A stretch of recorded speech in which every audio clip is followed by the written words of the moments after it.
আজকে আবার আমরা একটা ক্লাস নিয়ে এলাম। আজকের ক্লাস ব্যাকরণের ক্লাস। এই ক্লাসটা সবার উপযোগী। 7 স্ট্যান্ডার্ড, 8, 9, 10 সবারই কাজে লাগবে। এমনকি যারা ব্যাকরণ ভালোভাবে শিখতে চাইছো তাদের জন্য খুব উপযোগী। আমাদের আজকের ক্লাসের নাম শব্দ ও শব্দ গঠন। দেখো, আমরা প্রতিদিন সকাল সন্ধ্যা বিভিন্ন কথা আলোচনা করছি, তা বাক্যের দ্বারা। এই বাক্যের মধ্যে বিভিন্ন শব্দ আমরা পাই। এই শব্দগুলো কিভাবে সৃষ্টি হয়? দেখো, আমি বোর্ডে একটি বাক্য লিখেছি, আজ আমরা ব্যাকরণ শিখব। প্রত্যেকটায় আজ একটি শব্দ, আমরা একটি শব্দ, ব্যাকরণ একটি শব্দ, শিখব একটি শব্দ। এই শব্দ কিভাবে তৈরি হলো? না, অর্থপূর্ণ ধ্বনির সমষ্টি হলো শব্দ। কিন্তু সব ধ্বনিকে নিয়ে কি শব্দ তৈরি হতে পারে? তা কিন্তু নয়। আমি একটি শব্দ লিখছি, তার ধ্বনিগুলো দেখাচ্ছি। যেমন আ প্লাস তালবস্য প্লাস ক প্লাস আ। এটা শব্দটা যদি করি তা কি হয়? না, আসকা। আ তালবস্য হয় আকার। তাহলে এই শব্দ দিয়ে আমরা শব্দ বলতে পারি কি? কখনোই নয়। কেননা এটি একটি অর্থহীন শব্দ। এটি একটি অর্থহীন শব্দ।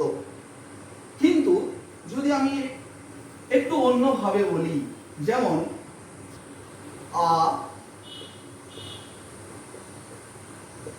কা তালবস্য, আ কা প্লাস তালবস্য সমান কি? আকাশ।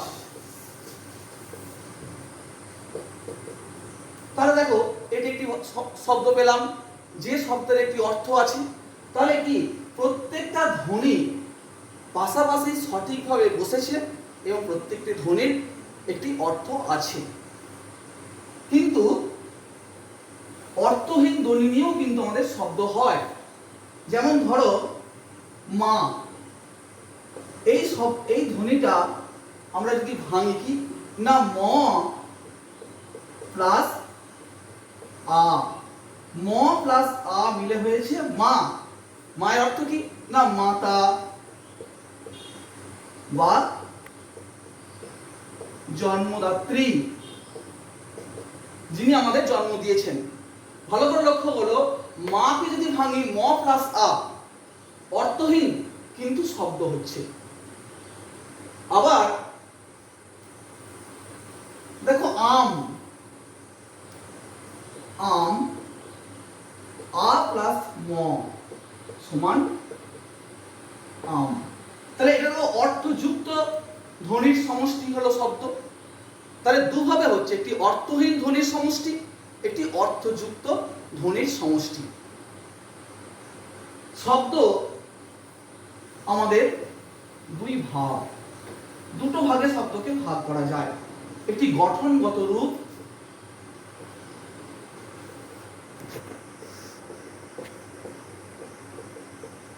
একটি অর্থগত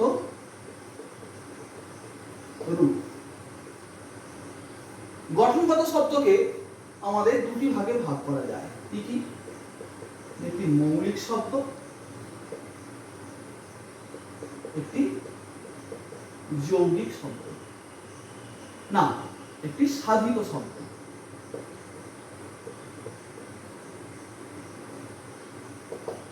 এই দুটো হচ্ছে গঠনগত ভাগ। আবার অর্থগত শব্দ আমাদের 3 প্রকার।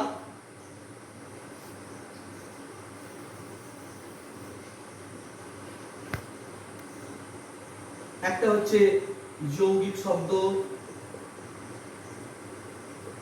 2 নম্বর হচ্ছে রূঢ় শব্দ বা রূঢ় শব্দ, একে রূঢ়ি শব্দ বলা হয়। 3 নম্বর হচ্ছে যোগ রূঢ়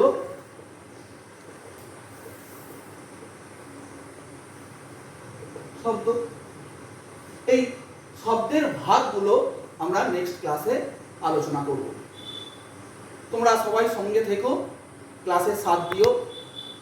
আর আমার চ্যানেলটিকে সাবস্ক্রাইব করে দিও।